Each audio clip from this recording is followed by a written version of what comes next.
Masayang araw mga ka-PL. Nako po, hayahay na ngayon sa abroad si Saldico mga kababayan.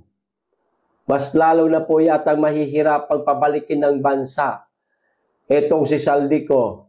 At parang tuloy-tuloy na yata ang kanyang pag-goodbye Philippines mga kababayan.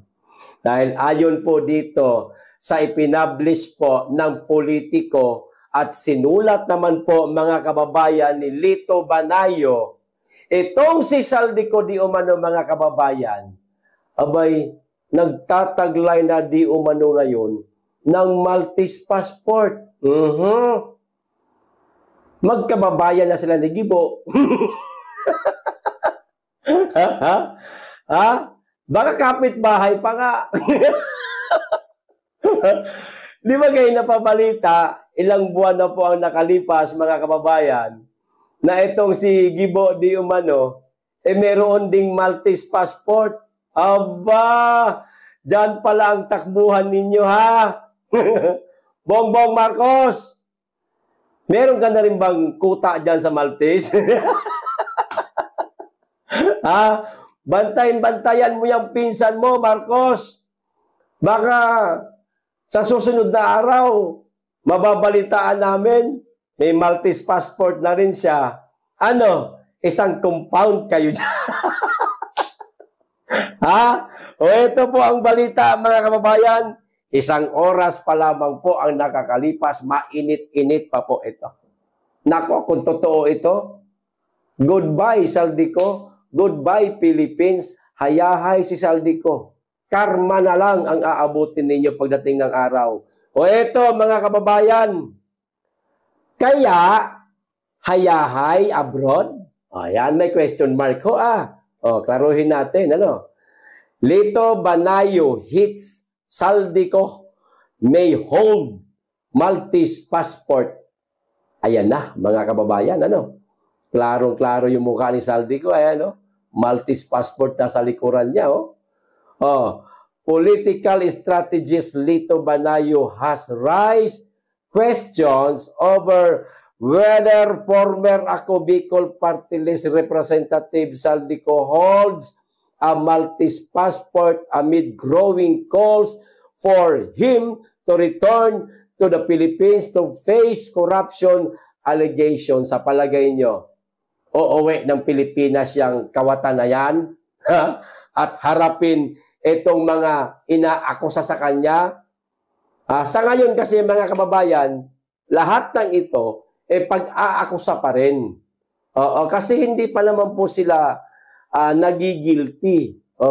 Ito'y sabi-sabi pa lamang ng ating mga kababayan, pero mabigat na po yung binitawan na testimonya ni Gutesa, mga kababayan, at ng mga kontraktor na kumanta sa Blue Ribbon Committee.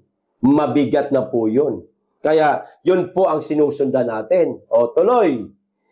In his October 30 column for the Manila Standard, Banayo mused on the fate of lawmakers implicated in the multi-billion pesos flood control scandal, predicting that only contractors and low-level Department of Public Works and Highways or DPWH officials would face jail time.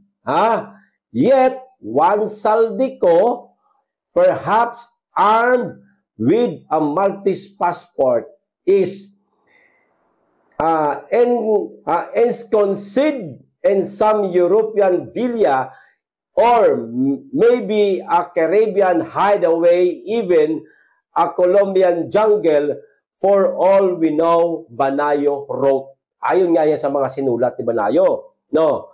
Malta, ito mga kababayan malalaman natin ngayon kung bakit nakakuha ng Maltese passport itong si Saldico. Bakit? Mayroon pong mga ibinigay ho dito, no? Malta, an EU member state previously offered citizenship through investment. Yun, may pera. No? Maraming nadalang pera. O, itong ino-offer ng Malta, mga kababayan, no? Uulitin ko an EU member state, okay, previously offered citizenship through investment. Mag-i-invest ka lang. Okay na. A program that allowed foreigners to obtain Maltese passport. Nakita nyo na? In exchange for hefty contribution and residency. The scheme was shut down by the European Union Court of Justice on April 29, 2025. Ayun, mga kababayan. Under the program, investor could contribute a minimum of 600,000 euro. Ba, malaking halaga ito, around 40.8 million to Malta's National Development Fund and mountain 36 months of residency or for an expedite path with 750,000 euro o 50.9 million contribution and 12 months of residency. Ayan, mga kababayan, hanggang dyan na lamang po at mahaba-haba pa po itong column ni Lito Banayo. Kung kinuha lang po natin yung kapiraso, mga kababayan, para ipaalam ko po sa inyo na ito na po ang update ngayon kay Saldico. Kita nyo na, mga kababayan. Iba talaga pag may pera, ano? Iba talaga, ano? Kung totoo man ito, mga kababayan, goodbye Philippines na. Ang laki na po ng ngiti ngayon ni Saldico. Kukuya-kuya-kuy na kape-kape, di ba? Mga kababayan, o habang nanonood sa balita, pinagtatawanan tayo. Sige lang, magtawa ka lang. May katapusan din ang buhay mo, sir. Dadating din ang araw na babawian ka ng nasa taas. Tignan natin kung kung hindi ka mahirapan sa pagpapahirap na gagawin sa iyo ng nasa taas, dala ng gaba-gaba. Gaba man, mga kababayan. Gaba sa Bisaya, karma sa iba pang lingwahe. Ayan. 'Di ba? Imposible. Ngayon, kung hindi talaga siya mahuli, hindi siya mapauwi, mapabalik dito sa ating bansa, yun na lamang po ang panghahawakan natin. Total, lahat naman mamamatay. No? Malay natin, baka pahirapan siya ni Lord o dahil sa mga nagawa niya kasalanan. Di ba? Pero syempre, mas mainam po talaga na kumilos po ang ating bansa para mapauwi ng bansa itong si Saldico. Maganda kasi yung habang malakas pa siya na nakikita nating nililitis siya, mga kababayan, hanggang sa mapatunayan na siya guilty at siya'y magbabayad ng kanyang kasalanan sa loob ng rehas. Pera ho ng bayan ang winaldas nila. Ninakaw nila di umano, mga kababayan. At yan ang gusto talaga mangyari, nating lahat. Alamin kung sino itong mga nagkamal ng limpak-limpak na salapi mula sa kaban ng bayan sa pamamagitan na ginagawa nilang flood control project na ghost, incomplete, o hindi lang ghost, hindi lang incomplete, kundi ninakaw lang talaga yung pondo, wala ka makita ng mga proyekto.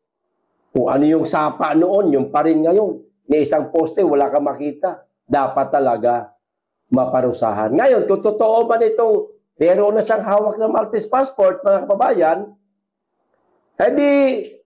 sana gawa ng paraan ng ating pamahalaan. No? Ipakita nitong Marcos administration kung gaano siya kagaling. Diba? Yung dating Pangulong Duterte na wala namang kasalanan.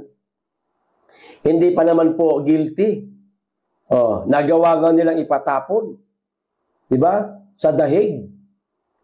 Walang passport yun. si Pastor Apollo Kibuloy, na lahat ng mga inaakusa sa kanya, ibinasura na, matagal na panahon, binasura na ng korte. Pero kinalkal pa rin ho nila. Hanggang sa, yan na nga ang nangyari kay Pastor Kibuloy. Nasa piitan na ngayon. Di ba? Sana, itong nangyari ngayon, o itong update ngayon kay Saldico, magawa ng paraan ng Marcos administration, mapauwi dito sa ating bansa. Makita natin yung galing niya, kung totoong may galing siya. Yabang-yabang niya sa sa Epic Summit at saka sa ASEAN Bagamat hindi na siya ginagalang ron halos no? Para siyang may sakit na ketong, mga kababayan, nilalayuan. Speaking Marcos, mga kababayan, alam niyo po ba, itong inalabas ngayon ni Kiko Barsaga, na di umano'y plano ni Marcos kay dating Pangulong Rodrigo Roa Duterte, makademonyo talaga tong mama na ito. Hindi makatao. Ito, sabi ni Kiko, breaking news pati. Lack of medical attention for former President Rodrigo or former President Duterte in The Hague made under the instructions of the Marcos administration to worsen his health and prevent a political comeback in 2028. Kita nyo gano'ng kademonyo, mga kababayan? Iniutos di umano ng administrasyong Marcos na alin? Palalain ang karamdaman ng dating Pangulong Duterte sa pamamagitan ng hindi pagbibigay ng tamang medikal na atensyon, mga kababayan. Para nga naman lumala yung sakit niya, malay natin, baka ang kagustuhan talaga nito mga yawa na ito, mga kababayan, magtigok doon si Tatay Digong sa Dahig, Netherlands. Alam nyo ba, pag nangyari, nabawian ng buhay ang dating Pangulong Duterte sa Dahig, Netherlands, magkakagulo ho talaga, mga kababayan. Hindi ho mapapalagay niyan ang pamilya Duterte at lahat ng mga supporter ng mga Duterte. Tayong mga DDS, sigurado mag-iingay tayo yan, mga kababayan. Hindi natin alam kung ano ang pwedeng gawin o ano ang magagawa ng ating mga kababayan galit na ngayon. Kita nyo, para lang hindi siya makabalik, mga kababayan, sa politika sa 2028,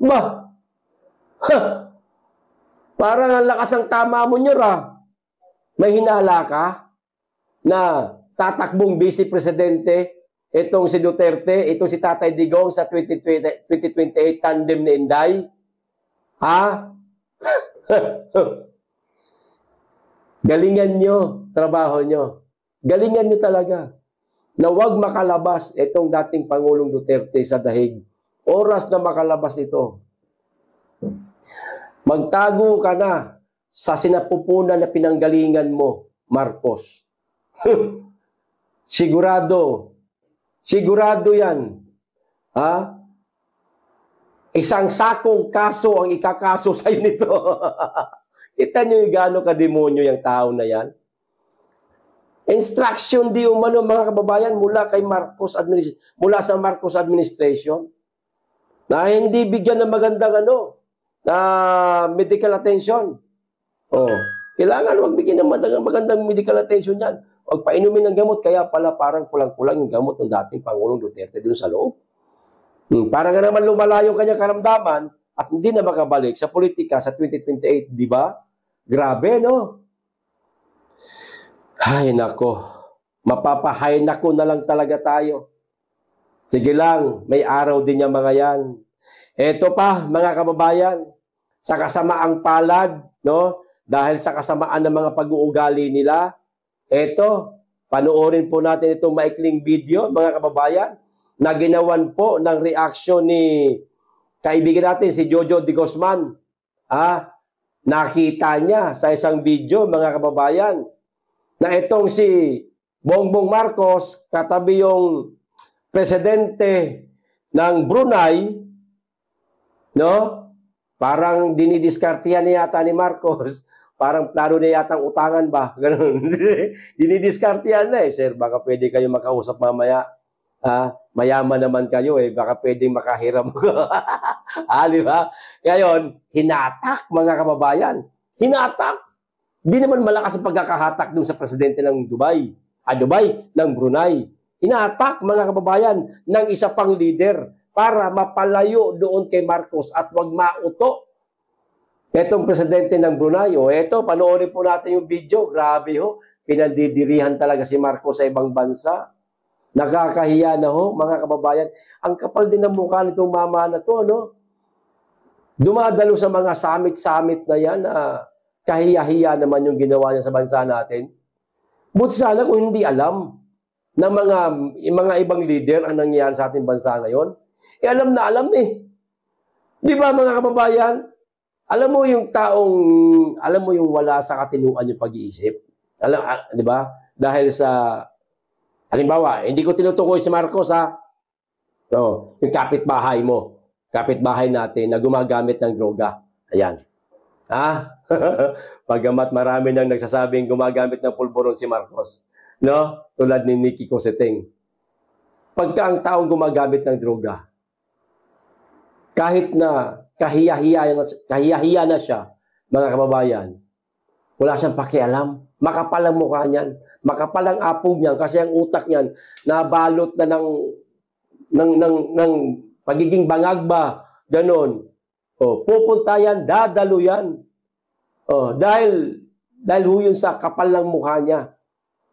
Alam niya man po na pinag-uusapan, pinagchichismisan siya. Wala siyang pakialam. Basta siya makapal mukha, pupunta rin sa ibang bansa, malay natin, baka mangungutang pa. Buti na lang at hindi siya pinakasamahan ng mabuti nitong mga ibang leader. Ito yung video, panoorin po natin. Nakita ninyo, magkatabi si Brunei, no? Brunei President Bolkiah at saka si Marcos biglang hinila ni Indonesian President Prabowo. Sabi niya, lika-lika, wag mong tabihan yan. Baka utangan ka yan or baka lagyan ka ng droga sa bulsa mo. Tignan ninyo naman nalatang hinila, layo ka dyan, layo ka dyan.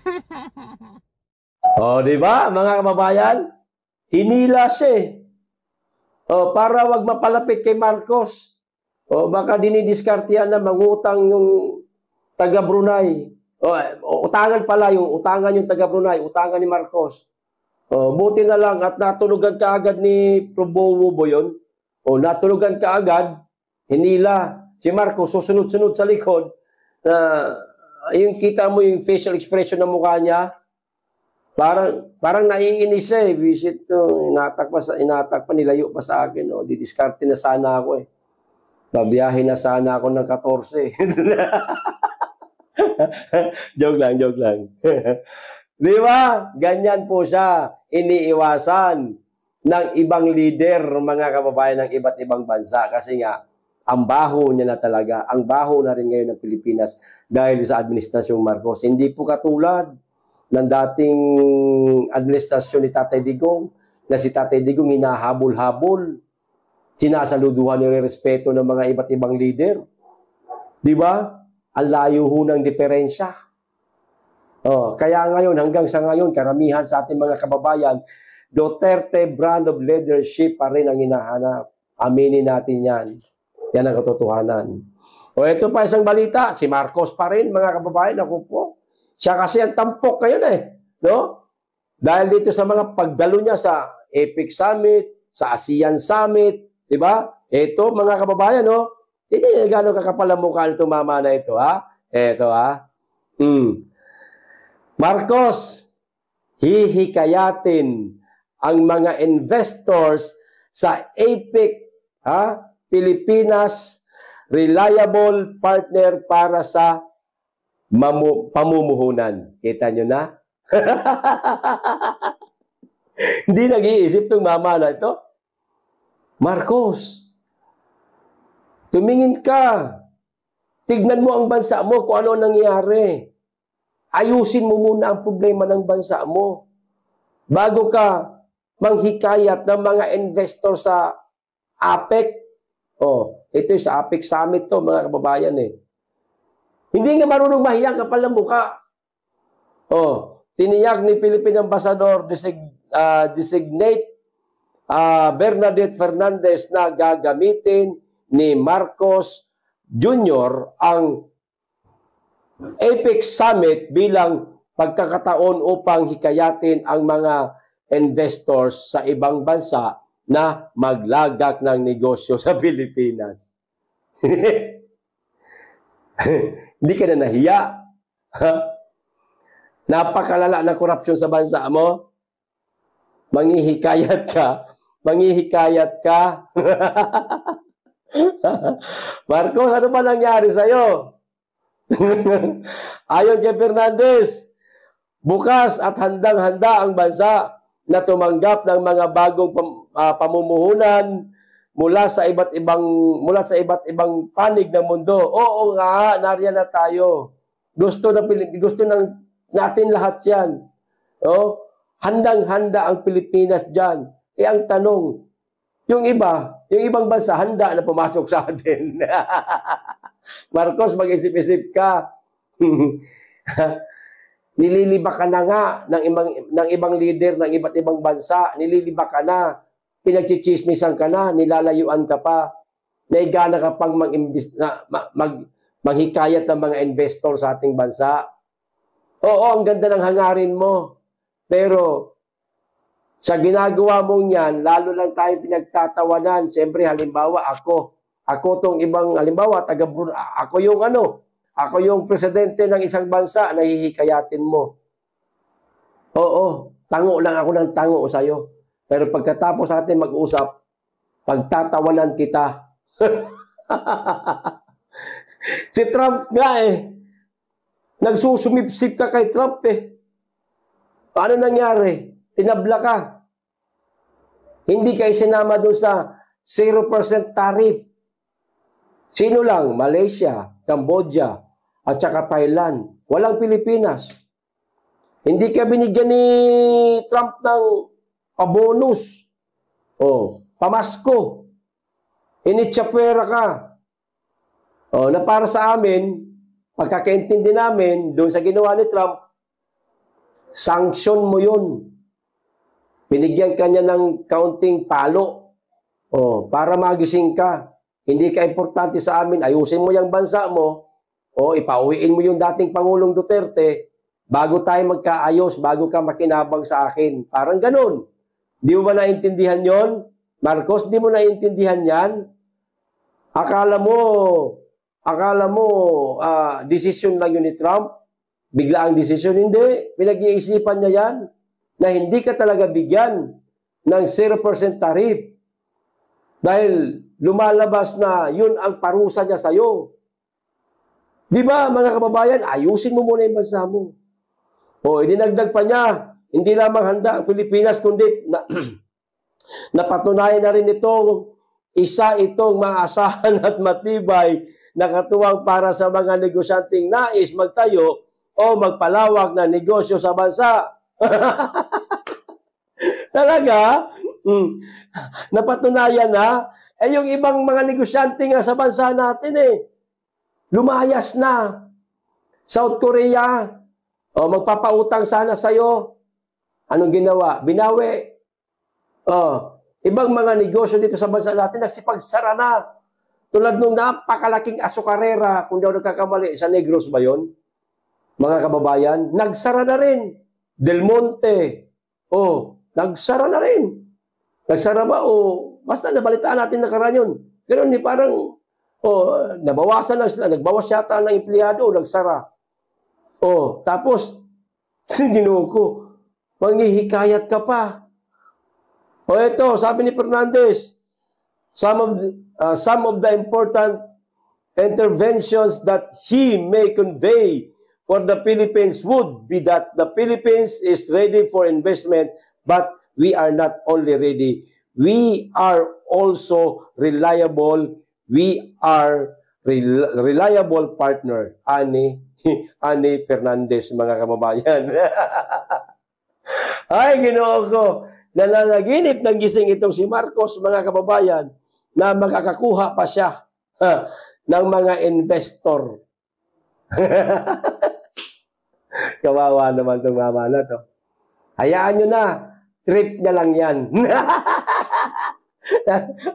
Alay natin, mga kababayan, sa lakas ng amats niya, sige nga, mag-trip tayo, manghikayat tayo ng mga investor na mamumuhunan sa bansa natin, malay natin, makatsamba tayo.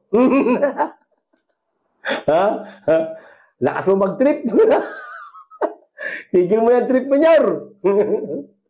O ito pa, isang balita, mga kababayan. Ako, ito, isang asong ulol na unsa na ni. Nabuang na ni siya, mga kababayan. O, kailan to? Ipinablish. October 31 lang. Bago lang, o. Bago lang, mga kababayan, o. Pinag-iisipan ko ng mabuti kung tatakbo ako bilang presidente or vice-presidente sa 2028. Huwag ka nang magdalawang isip, Trillanes. Tumakbo ka na. Ang lakas ng loob mo. Tumakbo, presidente pa, o di kaya vice-presidente daw tatakbuhin niya, mga kababayan. Mayor nga, hindi na na.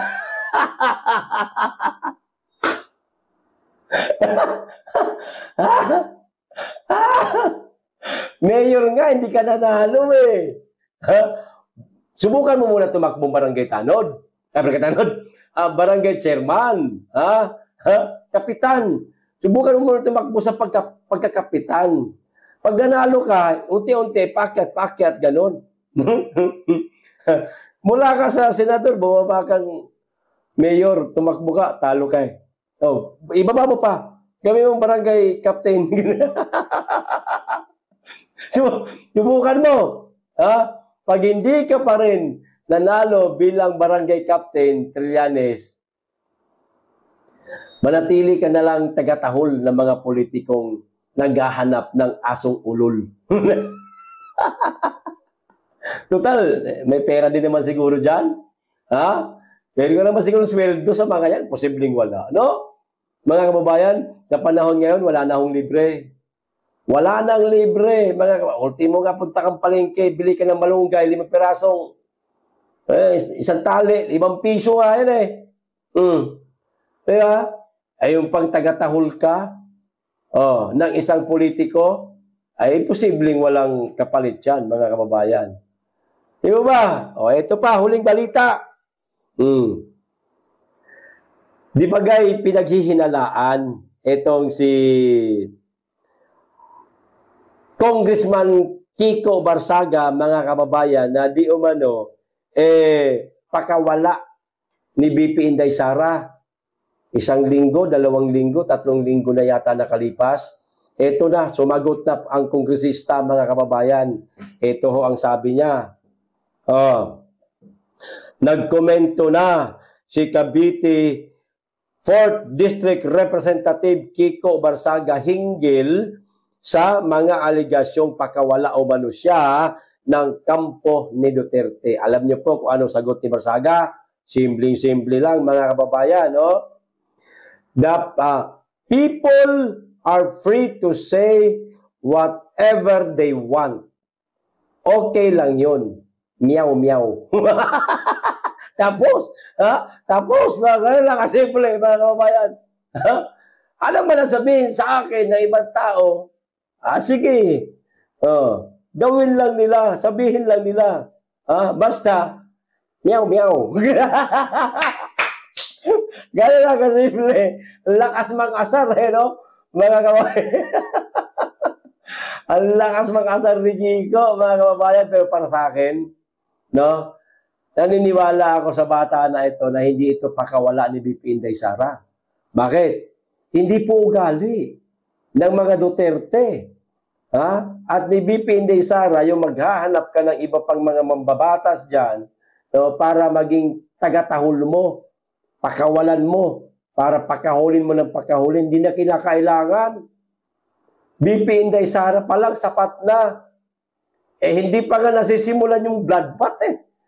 Di ba? Ang tagal ko nang hinihintay yung bloodbath na yan eh. Yan ang hinihintay ko eh. Bakit? Siksik, liglig at umaapaw yun ng mga ebidensya, mga kababayan. Siguradong paliliguan silang lahat. At yun ang makakapagpabago sa buhay ni Da Junior, mga kababayan, kung matutuloy yung bloodbath na yun. Kaso, ang inihintay lang kasi ni Inday Sara, yung may pagpatuloy yung impeachment para mabitawan niya rin yung sinasabi niyang bloodbath. Kaso wala nang impeachment, mga kababayan Malabo na Kaya nga, eto't ginugulo na lang nila no? Gumagawa na naman sila ng panibagong issue. Bagamat hindi ito issue, bagamat katotohanan, itong flood control project na wala namang makukulong.